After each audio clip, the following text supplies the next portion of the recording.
Hindi mo sinukahan si boss at higit sa lahat hindi mo nilapdan si boss.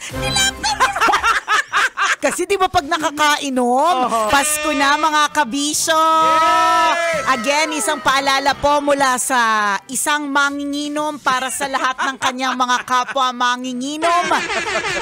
Siguraduhin lang po na kalmahan lang po ang pag-inom.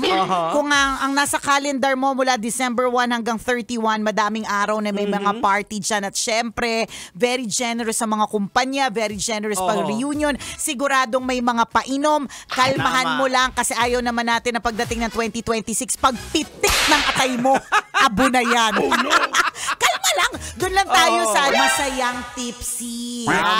Doon lang tayo sa eksenang hindi ka mahihiyang pumasok sa kumpanyang pinagtatrabaho mo the next day. Hindi ka amoy suka. Correct!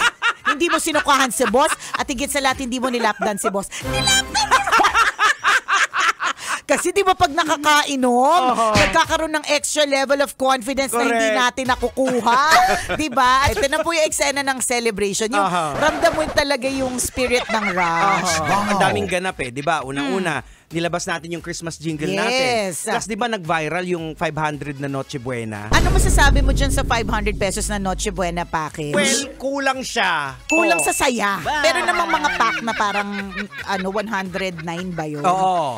May noodles, may pasta, tapos meron namang sauce. Pero sauce Mariosep, hindi siya masarap. Sarap manood ng radyo, no? Ginawa mo na talagang bisyo ang panonood sa amin, no? Umabot ka na rito eh. Huy! Kaya kung gusto mong tuloy-tuloy pa ang tawanan, iyakan at kiligan, aba, i-like mo na ang video na ito. At mag-comment ka na rin, kabisyo. Hit mo na rin ang notification bell para updated ka sa mga kaganapan namin dito sa Love Radio. Kailangan pa bang i-memorize yan? Basic.